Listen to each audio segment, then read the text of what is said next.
astre choisit sa lumière.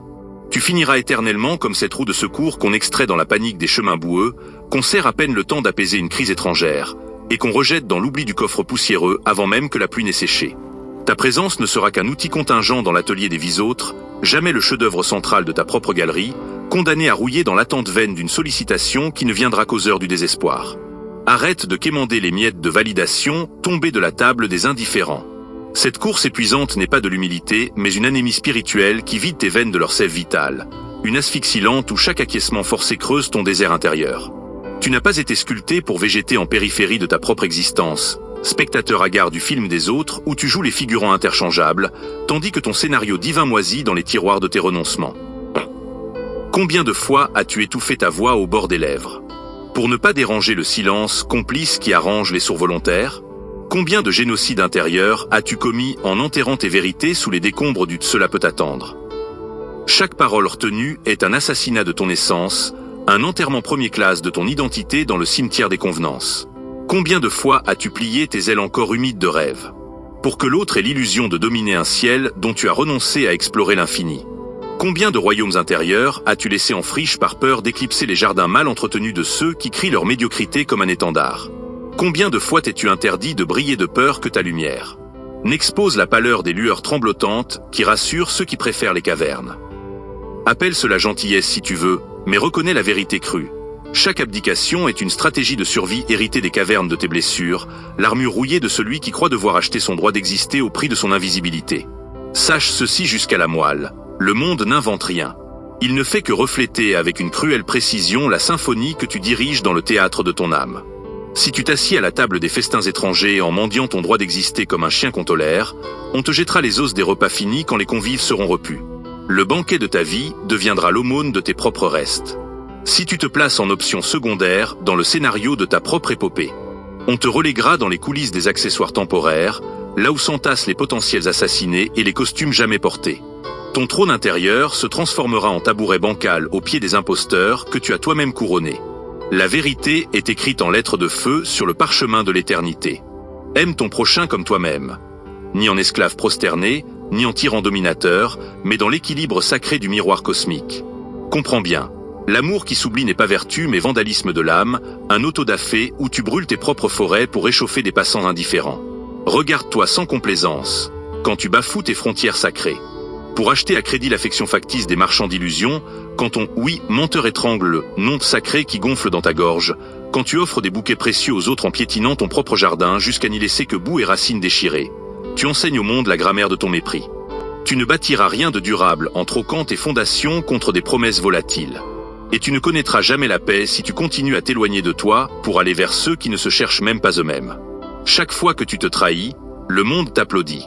Mais ce sont des acclamations vides, des tapotements hypocrites sur l'épaule du sacrifié. Tu veux plaire? Tu veux qu'on t'accepte? Alors commence par t'habiter toi-même avec une telle densité qu'aucun rejet ne puisse te vider de ton axe. Car celui qui se choisit devient une présence qui dérange. Il ne cherche plus la lumière, il l'incarne. Il ne mendie plus l'amour, il rayonne. Il n'attend plus sa place, il l'occupe avec assurance. Il ne se justifie plus, il agit, en silence s'il le faut, mais avec une clarté qui fend les brumes du doute. Ce choix de te choisir, ce n'est pas un caprice, c'est un acte sacré. C'est reconnaître que tu n'es pas né pour être utilisé, toléré, manipulé, recyclé. C'est poser enfin cette question. Et moi, dans tout ça, où suis-je? Et si la réponse est floue, absente ou douloureuse, alors il est temps d'y revenir. Pas demain. Pas quand ils t'aimeront mieux. Pas quand ils t'auront validé. Maintenant. Choisis-toi même si ta voix tremble. Même si tu perds des gens. Même si tu dois marcher seul un temps dans l'ombre.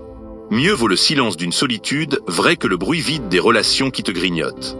Tu n'es pas un meuble qu'on déplace selon les humeurs des autres.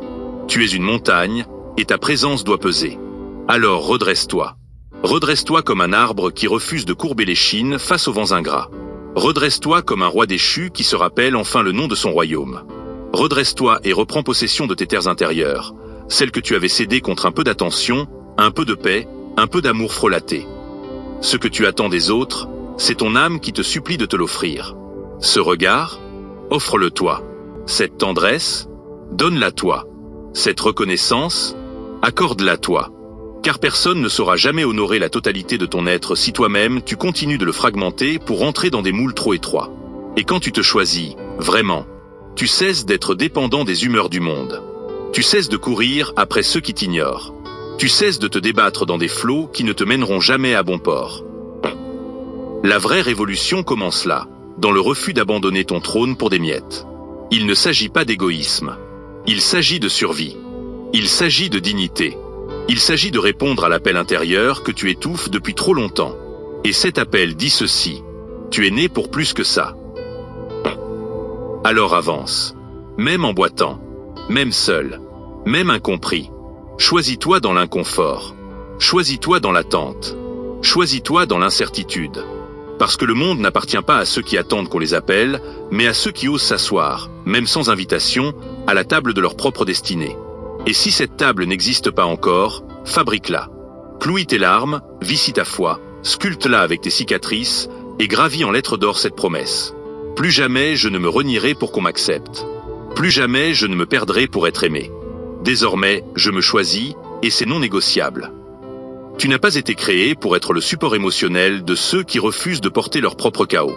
Tu n'as pas été mis sur cette terre pour réparer des cœurs qui te blessent, pour recoller les morceaux d'âme qui t'utilisent comme ciment, ni pour servir d'oreiller aux insomnies affectives de ceux qui ne t'écoutent même pas respirer. Ton rôle n'est pas de devenir l'ambulance sentimentale de gens qui t'appellent uniquement quand leur monde brûle, mais oublie ton existence dès que le feu est éteint. Il vaut mieux essuyer les larmes de la libération que sourire dans une cage dorée. Et tu verras, quand tu te choisiras réellement, quelque chose changera dans l'invisible. Les énergies se réajusteront. Les bonnes personnes apparaîtront, celles qui ne te demanderont pas de te réduire. Les vraies opportunités se présenteront, celles qui n'exigeront pas ton effacement. Et le respect que tu attends des autres commencera à naître, lentement, dans le miroir que tu offres au monde, le tien. Mais tu dois faire le premier pas, sans attendre qu'on te comprenne, sans supplier qu'on t'encourage. Parce que la vraie reconnaissance, c'est toi qui te la dois. Parce que le vrai amour, c'est toi qui dois te l'incarner. Et parce que la vraie libération, ce n'est pas de convaincre les autres de ta valeur. C'est de ne plus jamais la marchander. Tu es l'œuvre. Tu es l'artiste. Tu es le feu et la braise. Ne t'éteins plus pour des gens qui vivent dans l'obscurité par choix. Ne rétrécis plus pour entrer dans des cadres peints par d'autres. Ne repousse plus ton éclat pour ne pas déranger. Dérange. Brille. Affirme. Et surtout, avance. Car au bout du chemin, il n'y a pas seulement ta réussite. Il y a ton salut. Alors maintenant que tu sais, ose. Ose te choisir, même si ta voix tremble. Ose reprendre ta place dans ta propre vie. Ose t'aimer assez pour ne plus quémander des miettes là où tu es le banquet. Parce que le monde ne s'ouvrira à toi que le jour où tu arrêteras de frapper à des portes qui ne mènent nulle part. Ne vis plus en parenthèse. Ne sois plus une note de bas de page dans les histoires des autres. C'est à toi d'écrire ton chapitre. C'est à toi de graver ton nom dans la pierre de l'existence. Et si ce message t'a parlé, alors ne pars pas sans laisser une trace. Commente en une phrase puissante « Je me choisis ». Like si tu sens que ce message a touché un point que tu ne peux plus ignorer. Abonne-toi si tu veux plus de vérités qui réveillent, qui remettent debout, qui arrachent l'âme au sommeil. Et surtout, partage cette vidéo à quelqu'un qui s'oublie trop, à quelqu'un qui doit entendre ça avant qu'il ne soit trop tard. Parce qu'on a tous en nous une lumière. Mais certains ont juste besoin